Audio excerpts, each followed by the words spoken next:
Hello students, welcome back to the series, and in this series we were discussing the NEET 2022 question paper, and the NEET 2022 question paper we are discussing the paper code R1. So in this series we were discussing about the chemistry portion. Until now we have done the question number 84, and now we are going to do the question number 85. So now let's see what is the question number 85 here. So question number 85 is belong to the chemical kinetics portion. And in this chemical kinetics question, what they have given you y and x axis and given you constant graph. This means y is independent of the x at the constant temperature.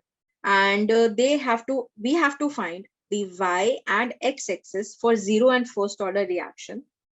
And now let's see in the options, they have taken the x and y value to be rate, concentration, or T half.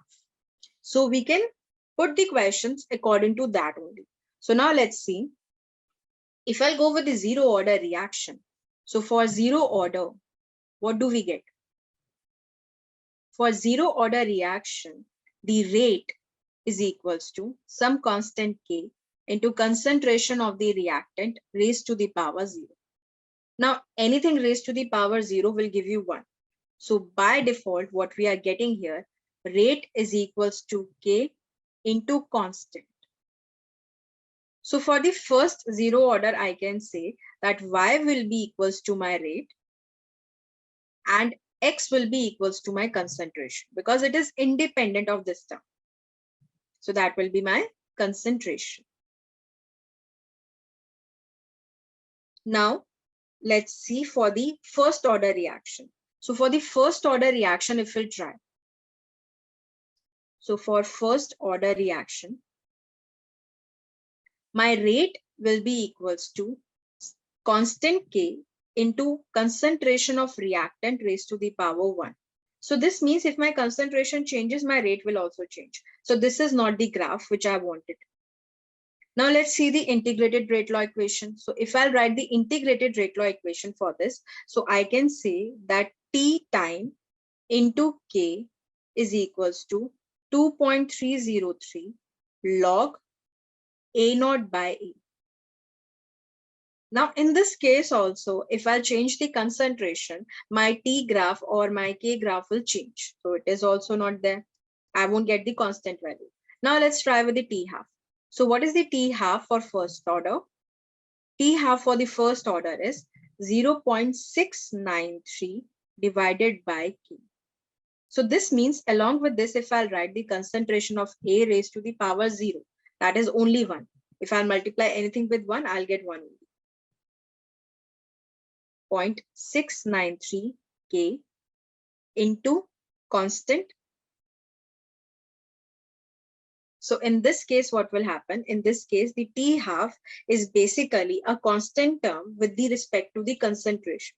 So either I'll take 5 gram, 10 gram, or if I'll take the 5 moles, 10 moles, or I'll take 5 molar or 10 molar. In all the cases, my T half will consider for the first order reaction to be constant.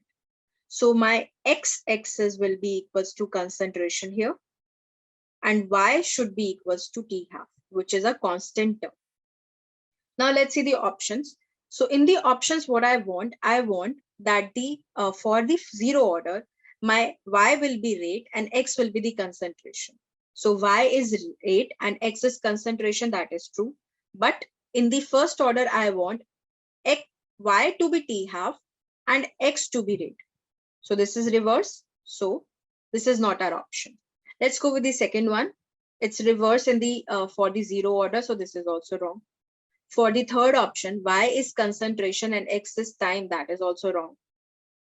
In the fourth order, the zero order is equals to rate into, y is rate and x is concentration. So y is rate and x is concentration, matching our first one. Second is first order, y is T half and x is concentration, that is also matching. So our correct answer is the fourth one. So for zero order, we can say the straight line is coming when we have rate here. And here you'll get the concentration. And for the first order, it will be opposite. It will not opposite, sorry. It will be just T half here. and here you'll be getting concentration only. So red one is for the first order and blue one is for the zero order. I hope you're able to understand the concept, and stay tuned for the coming more solutions. Thank you.